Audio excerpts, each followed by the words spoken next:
तस्वीरों में आप देखिए कि किस तरीके से यहाँ पर भारी भरकम हथियारों के से लेस ये सुरक्षा बल जो है यहाँ पर कड़कती धूप में चप्पा चप्पा खंगाल रहे हैं, क्योंकि एक बड़ा आतंकी हमला हुआ है। घात लगाकर आतंकियों ने हमला किया है। पाकिस्तान में बैठक हुई है, खास जम्मू संभाग में इस हमले की प्लानिंग भी हुई है। और जम्मू संभाग में ये पहला हमला नहीं है।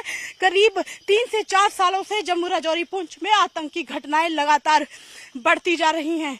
ये एसओजी के जवान, सीआरपीएफ के जवान अपनी कमान संभाले हुए हैं और बेहद मुश्किल हो जाता है जब इस तरह की आतंकी घटनाएं होती हैं। और आतंकियों को ढूंढना, निस्तेनाबूद करना उतना ही मुश्किल हो जाता है जितना मुश्किल इन घने जंगलों में आना और पहाड़ियों चढ़ना आना। हालांकि बुलेट प्रूफ जैकेट और भारी भरकम हथियारों के साथ ये जवान अपनी कमान संभाले हुए हैं। आंखों में एक आग, एक ज्वाला दिख रही है। दुश्मन को निस्तेनाबूद, दुश्मन को खात्मा करने के लिए इनकी आंखों में वो जो ज्वाला, वो गुस्सा आप देख रहे हैं।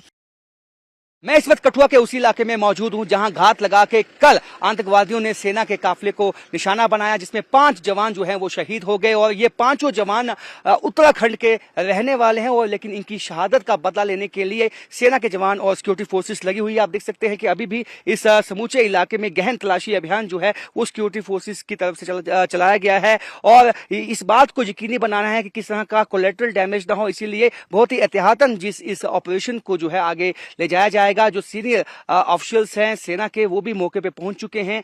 एसओजी और सेना के जवान और साथ में स्नाइपर जो डॉग्स हैं वो उनकी भी मदद ली जाएगी, ताकि जो आतंकवादी इन्हीं पहाड़ों पे कहीं ना कहीं छुपे हुए हैं और उनको ढूंढ निकालने के लिए सेना जो है अपनी कोशिशें उन्होंने तेज कर दी हैं। जिस तरह का ये अटैक हुआ है, हर कोई गुस्से में है, सदमे में है, क्योंकि काफी लंबे समय के बाद जो है कठुआ में इस तरह का अटैक हुआ है। और ये बहुत चिंता की बात इसलिए बन जाती है कि यहाँ जो फॉरेन, जो पाकिस्तानी टेररिस्ट यहाँ पे मौजूद है, ये कभी भी किसी भी वक्त जो है हमला कर सकते हैं, सेना पे कर सकते हैं। अमरनाथ यात्रा भी चल रही है, उस पर भी निशाना साध सकते हैं। तो ऐसे में सिक्योरिटी फोर्सेस के सामने चैलेंज यही है कि चाहे मुश्किलें लाख हों, चाहे जितने भी चैलेंजेस हों, जल्द से जल्द जो है इस ऑपरेशन को अपने अंजाम तक पहुंचाना है और उन आतंकवादियों को ढूंढ निकाल के उनका सफाया करना है। कैमरामैन नवाइन दत्त के साथ वाजिद न्यूज़ 18 कठुआ।